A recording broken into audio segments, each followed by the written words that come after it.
Shalom saudaraku yang terkasih, Kingdom Community pesan untuk kita semua pada minggu ini. Kita akan bicara topik khusus tentang Pentakosta karena hari Minggu kemarin kita merayakan hari pencurahan Roh Kudus. Itulah hari Pentakosta, hari yang sangat penting yang bukan hanya milik denominasi atau sinode tertentu, karena Pentakosta ini adalah milik semua gereja. Inilah hari lahirnya gereja.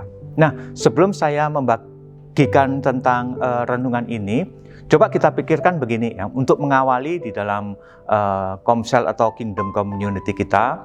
Coba pikirkan, diskusikan, misalnya kita berada di sebuah kota yang sama sekali kita tidak tahu kota itu, lalu kita hendak pergi ke sebuah tujuan, ya, ke tempat tertentu. Apa yang dapat kita andalkan? Ya, apakah kita bisa mengandalkan GPS kita? Ataukah kita bisa mengandalkan teman kita yang tahu kota tersebut? Atau siapa? Siapakah yang paling dapat diandalkan untuk kita bisa sampai ke tujuan yang kita inginkan jika kota itu adalah kota yang sama sekali kita tidak tahu? Nah, nanti aplikasikan itu nanti dengan siapakah yang memimpin kehidupan kita. Pastikan bahwa untuk hidup kita harus mencapai tujuan yang Tuhan berikan dalam hidup kita. Nah, kita belajar tentang Pentakosta karena ini sangat berkaitan dengan tujuan gereja. Dan gereja itu bukan tentang bangunan. Ingat, kalau saya bicara tentang gereja, itu berarti bicara tentang jemaat Tuhan, tentang kita semua, ya, bukan bangunannya, tapi itu tentang gereja, saudara dan saya. Nah, saya akan bacakan terlebih dahulu di dalam Kisah Para Rasul ayat 1-8, ini adalah janji Tuhan yang dikatakan begini, tetapi kamu akan menerima kuasa kalau Roh Kudus turun ke atas kamu dan kamu akan menjadi saksiku di Yerusalem dan di seluruh Yudea dan Samaria dan sampai ke ujung bumi. Nah, penggenapannya kita baca di Kisah Para Rasul pasal 2 ayat 1 dikatakan demikian, ketika tiba hari Pentakosta, semua orang percaya berkumpul di satu tempat, tiba-tiba turunlah dari langit suatu bunyi seperti tiupan angin keras yang memenuhi seluruh rumah di mana mereka duduk. Dan tampaklah kepada mereka lidah-lidah seperti nyala api yang bertebaran dan hinggap pada mereka masing-masing. Maka penuhlah mereka dengan Roh Kudus, lalu mereka mulai berkata-kata dalam bahasa-bahasa lain seperti yang diberikan oleh Roh itu kepada mereka untuk mengatakannya. Pentakosta adalah hari penting. Bagi orang Yahudi, Pentakosta ini sama dengan hari Shavuot. Nah, hari raya Shavuot ini adalah salah satu hari dari 3 hari raya besar yang dirayakan hanya di Yerusalem dan boleh di Yerusalem. Ini hari raya penting, hari raya Paskah, Shavuot, dan Sukkot. Nah, hari raya Shavuot itu adalah hari atau disebut juga hari 7 minggu. Karena Tuhan berkata bahwa setelah 7 minggu, setelah mereka merayakan Paskah, mereka merayakan yang namanya Shavuot. Itu adalah hari di mana bangsa Israel mengucap syukur karena Tuhan memberkati dengan panen yang melimpah. Dan ini berkat Tuhan yang dirayakan oleh bangsa Israel atas pemeliharaan Tuhan, bagaimana Tuhan memimpin bangsa ini dan memelihara mereka, bahkan Tuhan memberkati panenan mereka. Jadi mereka merayakan dengan sukacita hari raya tersebut. Tetapi juga ini merupakan perayaan bagaimana pada hari yang ke-50 itu juga bangsa Israel menerima hukum. Jadi melalui Musa, ketika Musa berada di Gunung Sinai, Allah memberikan hukum Taurat. Dan itu juga dirayakan oleh bangsa Israel di hari raya Shavuot ini. Jadi mereka merayakan secara jasmani, mereka merayakan panenan yang luar biasa. Secara rohani mereka merayakan hukum Tuhan yang dicurahkan kepada mereka. Nah, kita tahu bahwa apa yang terjadi di dalam perjanjian lama, semua hari raya itu adalah bayang-bayang dari apa yang akan terjadi di perjanjian baru. Nah, apa yang terjadi di dalam perjanjian baru? Nah, Shavuot itulah Pentakosta. Ya. Jadi itulah hari Pentakosta. Hari yang ke-50 setelah kebangkitan Tuhan. Jadi pada hari ke-50 itu, pada saat murid-murid Tuhan ada di kamar loteng, mereka menantikan janji yang Tuhan berikan. Ya, pada hari itu mereka berdoa bersama-sama, mereka sehati, lalu Alkitab berkata, pada hari ketika mereka berkumpul, maka tampaklah lidah-lidah seperti nyala api yang bertebaran dan turun pada mereka, dan mereka dipenuhi dengan Roh Kudus. Dan ini adalah hari lahirnya gereja. Apalagi ditandai dengan ketika setelah dipenuhkan dengan Roh Kudus, Petrus, seorang yang dulunya adalah seorang yang sangat pengecut, 3 kali menyangkali Tuhan, tetapi pada hari Pentakosta setelah Petrus dipenuhkan dengan Roh Kudus, maka ia berkhotbah, dan sekali khotbah KKR terjadi, 3.000 orang diselamatkan. Karena ingat bahwa kehadiran Roh Kudus bukan hanya sekedar menyertai kita, menguatkan kita, membimbing kita, dan memampukan kita untuk berjalan di dalam hukum Tuhan, tetapi juga Roh Kudus memampukan kita untuk bersaksi. Ingat bahwa Tuhan menjanjikan kuasa, dan kuasa itu adalah kuasa Roh Kudus. Kuasa yang memampukan kita untuk memenangkan jiwa dan mengabarkan kabar keselamatan. Bukan hanya itu saja, tapi kerajaan Allah dinyatakan melalui hadirnya Roh Kudus dan melalui gereja Tuhan yang menyatakan kuasa Roh Kudus di dalam kehidupan kita semua. Nah, saudaraku, betapa pentingnya hari ini, saudara.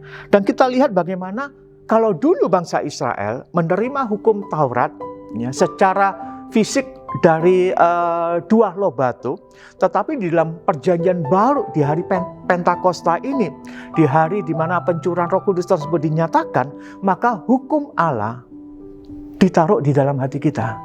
Hukum Allah itu ditulis di dalam hati kita, tidak lagi medianya berupa loh batu, tapi medianya adalah hati kita. Nah, kekudusan, kesucian hidup untuk kita bisa mengikuti firman Tuhan bukan sesuatu hal yang sulit.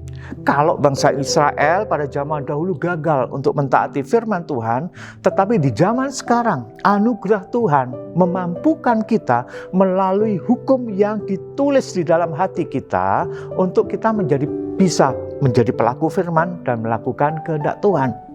Dan ingat bahwa kita juga dimampukan untuk menjadi pemenang jiwa. Nah, saudaraku, ini penting sekali bagi kita untuk kita pahami bahwa kita tidak boleh lemah, kita tidak boleh menyerah dalam segala keadaan yang kita hadapi. Jangan pernah kita berhenti di tengah jalan, tapi kita terus maju melangkah karena ada kekuatan Roh Kudus yang dicurahkan buat kita semua. Artinya apa? Artinya orang benar mendapatkan anugerah untuk menerima kekuatan dan kuasa di dalam Roh Kudus. Nah, saudaraku, jangan menyerah dalam kehidupan ini. Pentakosta adalah momen yang penting dalam kehidupan kita.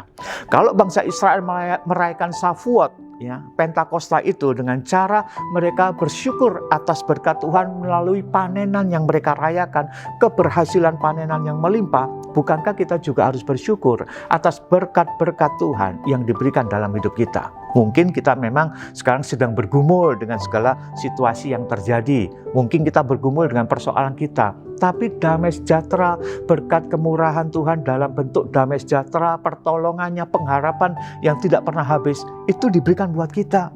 Makanya kita bisa selalu kuat menghadapi apapun juga karena berkat Tuhan yang melimpah. Dan bangsa Israel juga merayakan yang namanya menerima hukum Tuhan melalui dua loh batu yang diberikan melalui Musa.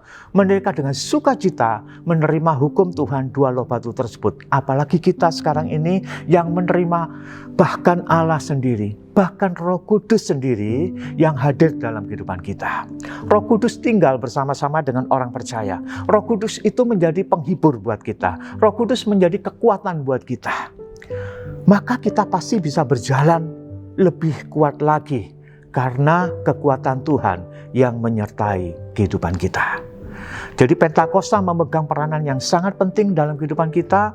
Kita rayakan bersama-sama, kita berdoa bersama-sama, kita menyatakan hati kita yang mencintai Tuhan bersama-sama. Dan lihatlah bagaimana Tuhan bekerja di dalam kehidupan kita. Nah, saudaraku yang terkasih, yuk kita sekarang menghadapi pergumulan yang kita hadapi. Ada beberapa hal penting, pertanyaan yang harus kita bahas dan diskusikan ya. Yang pertama begini, saat menghadapi pergumulan, siapa yang seringkali mengambil alih ya kendali kehidupan kita? Apakah itu ketakutankah yang mengambil alih, kekhawatiran, kecemasan, atau kita menaruh percaya kita kepada Tuhan. Kemudian yang kedua pertanyaannya adalah begini, sadar nggak sih kita bahwa hanya oleh karena kasih-Nya Tuhan berkenan memberikan roh-Nya turun ke atas setiap kita. Lalu bagaimana respon kita? Lalu berikutnya begini pertanyaan ketiga, komitmen apa yang harus kita miliki supaya kita senantiasa hidup dalam pimpinan Roh Kudus yang ada di dalam kita? Saya tambahkan lagi yang keempat, bagaimana peranan kita untuk bisa memenangkan jiwa buat Kristus? Apakah kita mengambil bagian di dalam The Great Commandment, yaitu perintah agung Tuhan untuk memberitakan Injil kepada orang-orang di sekitar kita? Mulailah dari rumah kita, jadilah kita terang. Jadilah kesaksian pertama melalui hidup kita menjadi terang buat orang-orang di sekitar kita. Lalu yang kedua melalui kesaksian mulut kita sampaikan bagaimana baiknya Tuhan menolong kehidupan kita. Nah saudaraku, biarlah kiranya pesan ini menjadi perenungan kita sepanjang minggu ini. Dan kita akan dikuatkan selalu dengan peristiwa Pentakosta yang terus berlangsung hingga saat ini dan tidak akan pernah habis. Itu akan selalu menguasai kehidupan kita dan itu akan selalu memimpin kita. Roh Kudus adalah roh yang menghibur dan menguatkan kita semua.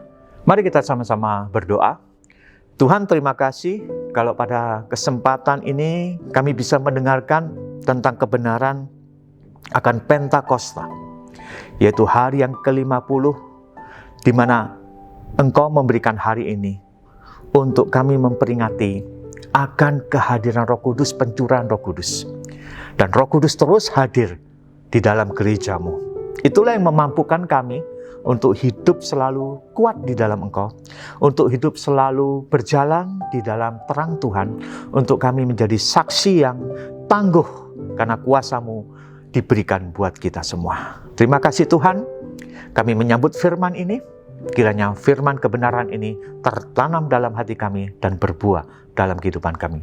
Demi nama Tuhan Yesus Kristus, haleluya, amin, amin, amin. Tuhan Yesus memberkati kita semua.